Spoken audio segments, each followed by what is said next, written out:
dans ce nouveau C'est lundi que lisez-vous. Bon, j'ai un petit peu de retard parce qu'on est mercredi, j'ai pas pu vous faire la vidéo lundi ni mardi. Bon, voilà. Donc, nous allons reprendre où nous en étions la dernière fois.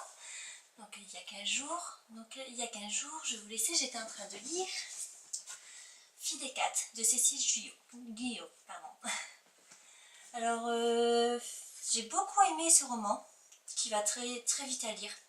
J'ai vraiment adoré. C'est l'histoire d'une fille donc, qui se découvre des pouvoirs magiques, qui découvre qu'elle fait partie de la lignée des sorcières Wicca. Et donc moi j'ai beaucoup aimé ce livre parce que c'est une magie différente de ce qu'on voit d'habitude. C'est vraiment la magie qui vient des plantes, qui vient des pierres. Enfin voilà, et j'ai trouvé ça vraiment très bien écrit. Donc Fille des 4, tome 1, La voix de la sorcière, Cécile Guyot. Donc j'ai vraiment hâte de pouvoir lire la suite pour connaître la suite des aventures de Maëlys.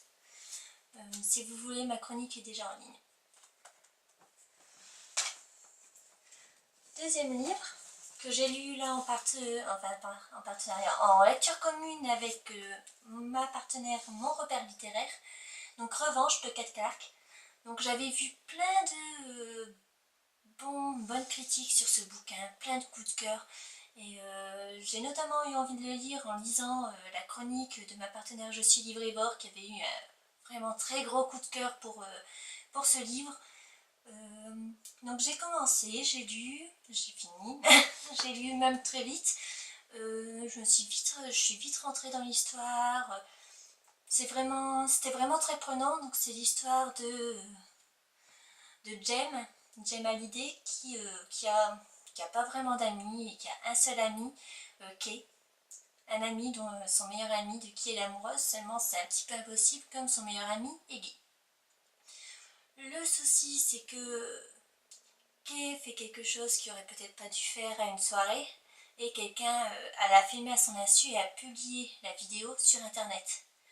Ce qui fait que ça a fait le tour du lycée et il a reçu des messages d'injures, des messages homophobes et il n'a pas supporté et il s'est suicidé. Donc là en fait dans Revanche on suit Jem qui d'abord désespérée d'avoir perdu son meilleur ami, qui sait pas comment elle va s'en sortir, comment elle va faire, comment elle va vivre sans lui parce que c'était son seul ami, jusqu'au jour où la sœur de Kay lui ramène justement une enveloppe. Et dans cette enveloppe se trouvent 12 lettres. 12 lettres que Kay a écrites et elle doit en lire une par mois. Donc là, il commence justement à retrouver son meilleur ami, entre guillemets. Ça m'a fait un petit peu penser à PS I Love You, où justement le personnage aussi reçoit des lettres.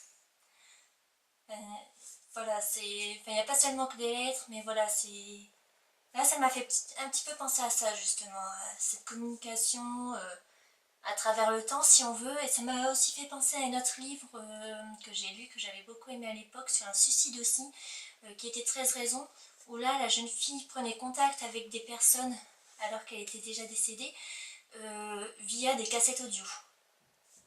Donc là, c'est pas exactement les mêmes raisons que pour le livre 13 raisons, mais c'est aussi un très bon livre et donc on suit Jem qui est prête à tout en fait pour venger la mort de Kay et qui va rechercher en fait qui a filmé cette vidéo et qui a publié sur internet. Donc voilà, elle veut à tout prix le venger et elle est prête à tout pour ça. Donc tout au long de l'histoire, on la suit. Bon, le livre est assez gros d'apparence, mais il va vraiment très vite à lire. Les écritures sont assez grosses. Et bizarrement, mon personnage préféré a été Kay.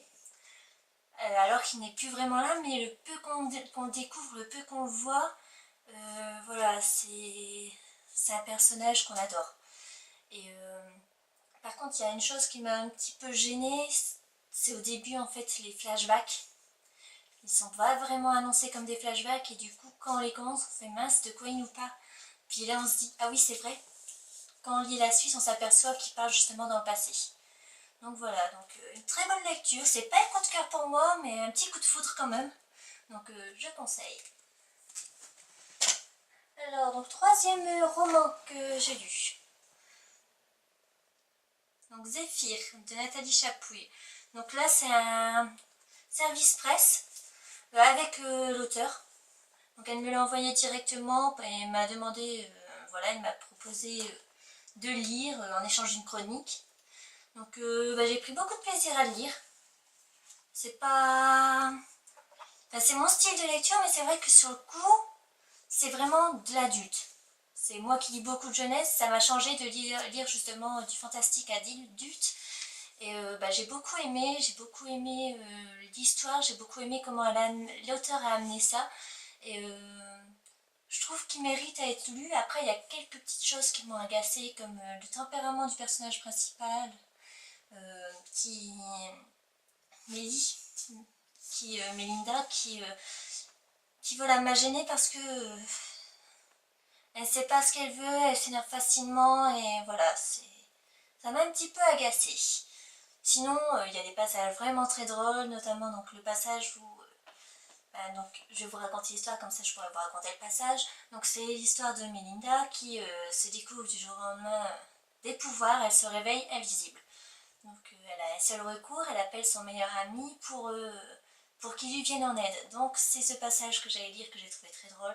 Son meilleur ami, du coup, va faire les magasins avec elle pour faire un peu à la mode de l'homme invisible, c'est-à-dire la maquiller avec du fond de teint et tout, pour pas qu'on voit qu'elle est invisible. Donc il se retrouve dans les magasins à acheter du fond de teint, des vêtements. Et donc c'est assez drôle à lire parce que justement, voir un homme qui, moi j'imagine vraiment avec une belle carrure qui fait vraiment très masculin, et tout d'un coup le voir acheter du fond de teint, des pulls, et même aller dans les cabines d'essayage avec ce pull qui est pour une femme, moi ça m'a vraiment fait rire. Donc il y a des petits passages d'humour, des petits passages de magie, et après moi le plus gros point qui m'a gênée, c'est le fait qu'on n'a pas assez vite des réponses à nos questions. C'est vraiment la seule chose qui m'a gênée, le reste j'ai vraiment adoré lire ce livre. Je pense que si je peux, je vais me procurer la suite, une fois qu'il sera sorti, mais voilà, j'attends vraiment la suite pour savoir ce qui va se passer, parce que c'est vraiment une très bonne histoire. Voilà, l'auteur écrit même très bien. Donc, mais comme je dis, ce qui m'a un petit peu gênée, c'est le fait que, je sais pas, j'ai peut-être été trop impatiente de connaître justement le pourquoi du comment, et donc je me posais vraiment trop de questions et j'arrivais pas justement, je m'agaçais de ne pas avoir les réponses quand j'ai voulu. Et donc enfin, le dernier livre que j'ai lu et que j'ai fini il y a quelques jours, Attirance et confusion de Simone Elkeles. Donc là, je l'attendais avec impatience ce livre parce que j'adore Simone Elkeles, même si j'ai pas encore lu toute la saga des frères Fuentes. Voilà, je sais que j'adore son écriture, j'adore ses histoires. Donc j'ai pas hésité une seconde et j'ai acheté ce bouquin. J'attendais qu'une chose, c'est de pouvoir le lire. C'est chose faite. Donc je dois dire que j'ai eu du mal. Parce que c'est pas ça, l'histoire est très bien, mais les 100 premières pages ont été très dures pour moi à commencer. J'avais l'impression qu'il se passait rien. Il y avait l'histoire de fond est très bien, mais voilà, il se passait pas grand chose. Ça a plus commencé à bouger, j'ai plus retrouvé les choses qui me plaisent dans les autres livres de Simone Elkeles après la 100e page. Donc je vais vous raconter un petit peu l'histoire. Donc c'est l'histoire de Derek, qui, son père s'est remarié avec une jeune femme de 25 ans. Et lui, il se trouve dans un internat, donc il se dit, ça va, je suis loin de ça, j'ai pas à la supporter.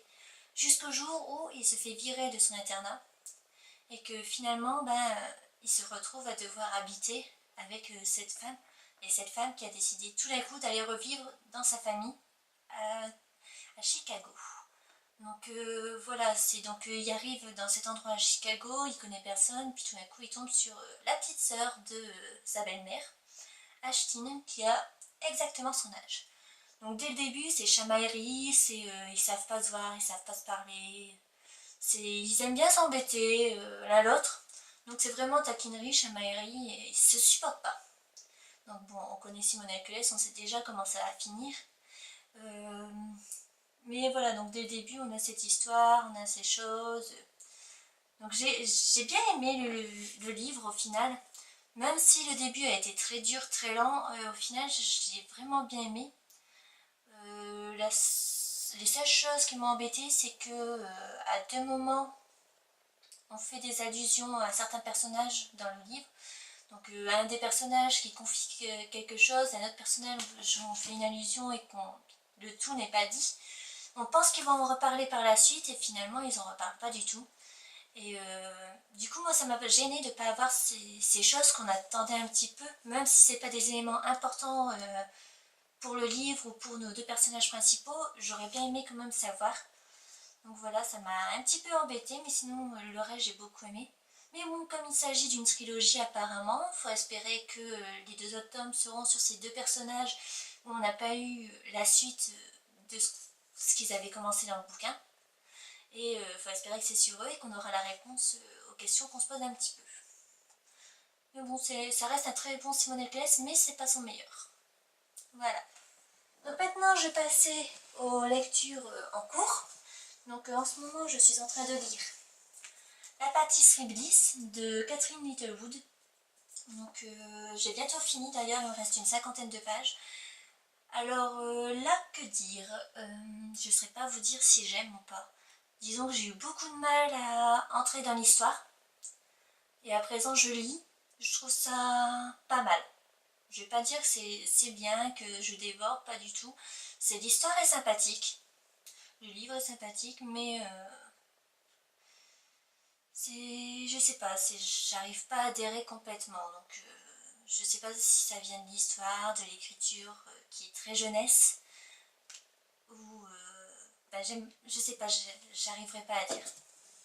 Donc je vais vous dire un petit peu l'histoire. Donc là c'est l'histoire de la famille Bliss. Donc la famille Bliss a quelque chose de particulier, c'est-à-dire que leur pâtisserie, ils font des pâtisseries magiques qui peuvent résoudre par exemple les problèmes de cœur, les maladies, des choses comme ça. Donc jusqu'au jour où les parents doivent s'absenter pour une semaine et que c'est les enfants qui prennent la boutique en main. Avec, bien sûr, il y a quelques adultes. Mais voilà, ils doivent prendre la boutique en main. Donc d'abord, c'est surtout la petite Rose de 12 ans qui prend la boutique en main. Mais tout bascule le jour où la tante Lily arrive. Cette tante que personne n'a jamais entendu parler. Elle arrive, elle se dit leur tante, puis elle se propose de les aider. Donc Rose se méfie un petit peu, puis finalement elle finit par céder, puis à aller dans l'endroit caché où se trouve le livre de recettes magiques et se met à faire quelques gâteaux magiques. Seulement, problème, ça devient vite le carnage et ils doivent régler tout ça. Seulement, comme personne n'était au courant, il y a qu'elle et son frère qui essayent de régler tout ce bazar, mais étant donné qu'ils n'ont jamais fait de magie avant, c'est un peu problématique. Donc voilà, donc le roman est sympathique. Le style d'écriture, c'est pas trop mon truc, c'est vraiment très jeunesse. C'est bizarre parce que j'aime bien le jeunesse, j'ai déjà lu des livres très jeunesse. Je vais prendre par exemple les Roald Dahl. J'adore les Roald Dahl.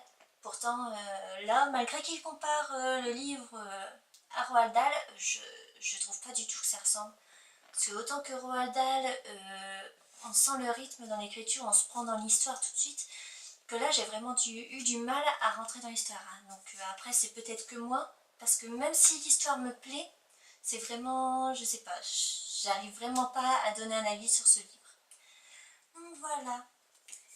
Et donc maintenant je vous ferai bien ce que j'irai après, mais je ne sais pas encore ce que je vais lire, je n'ai vraiment aucune idée. Donc du coup je vais vous laisser là, et je vais peut-être chercher un livre pour savoir ce que je vais lire enfin. Et voilà, donc je vous souhaite une bonne fin de semaine, et donc je vous dis à dans 15 jours. Au revoir!